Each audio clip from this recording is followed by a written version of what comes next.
Madame la présidente, monsieur le ministre de l'Intérieur, monsieur le rapporteur, mesdames et messieurs les députés. Nous voici donc au terme de l'examen de la loi dite LOPMI. Au préalable, si vous m'y autorisez, une remarque. Nous regrettons que les débats aient été écourtés et le travail un peu bâclé. Rappelons que notre démocratie est exigeante et que le droit d'amendement ne saurait être bafoué pour cause d'ordre du jour trop resserré. Alors, sur le fond, serons-nous plus en sécurité si cette loi est adoptée? C'est ça le sujet. 15 milliards y sont consacrés, on pourrait donc le penser. La promotion de la technopolis et du continuum de sécurité y contribue-t-il?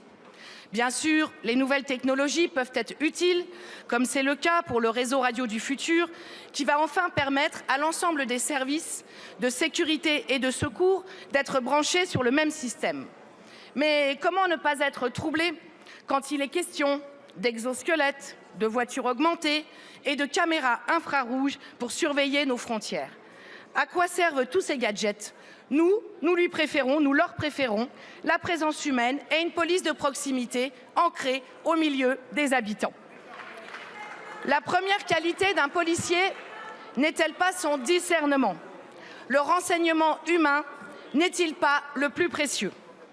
Marc Verilotte, un ancien membre du RAID, dans Au cœur du RAID, écrit la chose suivante: nul besoin de lire l'anthologie mondiale de la stratégie pour savoir combien le renseignement humain est une condition sine qua non de l'action. Rien n'est indiqué sur la délinquance financière, aucun effort sur les 15 milliards ne paraît y être consacré. Pourtant, rien que la fraude fiscale, par exemple, représenterait aux alentours dans notre pays de 82 milliards d'euros. Alors que l'on nous répète que concernant la réforme de la police judiciaire, rien ne sera fait avant la sortie des rapports des missions d'information en cours au Sénat et à l'Assemblée nationale, et aussi du côté de l'IGA et de l'IGPN. Le rapport annexé à l'article 1 évoque pourtant la départementalisation de la police judiciaire. Cela signifie un risque réel de perte d'indépendance puisqu'elle agira désormais sous l'égide du préfet, ce qui dessine en creux un risque réel de dilution de leurs activités alors que la police judiciaire agit sur le haut du spectre des délits. Ça signifie quoi? Ça signifie que cette réforme peut compromettre des enquêtes qui visent au démantèlement d'un certain nombre de filières: stupéfiants, prostitution, traite d'êtres humains, trafic d'armes, qui suscitent par conséquence, et si on n'agit pas à ce niveau-là, des troubles à l'ordre public et du danger pour les citoyens quand on en retrouve les conséquences sur la voie publique, comme lors de règlements de compte ou l'insidieuse multiplication de points de deal.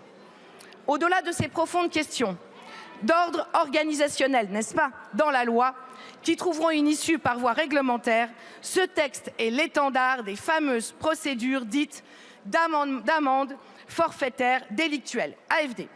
Rappelons que le texte initial du gouvernement visait à les étendre à pas moins de 3 400 délits, dans une logique allant à contresens de l'exigence de l'individualisation, de la proportionnalité et du sens des peines, et par là même aggraveront les inégalités devant la loi. C'est un pilier de notre procédure pénale qui se trouve inversé. On passe de la présomption d'innocence à la présomption de culpabilité. Les délits concernés ont certes été restreints au Sénat, mais élargis dans notre Assemblée, allant jusqu'à par l'impulsion du groupe LR, il a été proposé et adopté une éventuelle saisie sur les salaires des personnes sanctionnées d'une AFD. Soyons clairs, celle-ci vise les plus précaires et les militants. Il s'agit de les écarter de l'espace public. Entrave à la circulation, délit de filouterie, dégradation légère, entrée dans un établissement sans autorisation. Et nous constatons, au cours des articles et de leur examen, une érosion du pouvoir judiciaire au profit du pouvoir administratif. Ce qui est en jeu, c'est la démocratie. En définitive, ce texte au budget absolument faramineux ne permet en rien davantage de sûreté pour nos concitoyens et nos concitoyennes. Conformément à sa vision d'une société qui serait ensauvagée, le gouvernement nous propose, et nous le refusons catégoriquement, une orientation sécuritaire et de surveillance massive et une programmation gestionnaire purement comptable. Pour toutes ces raisons, l'ensemble des députés de la France insoumise NUP voteront contre cette loi. Merci.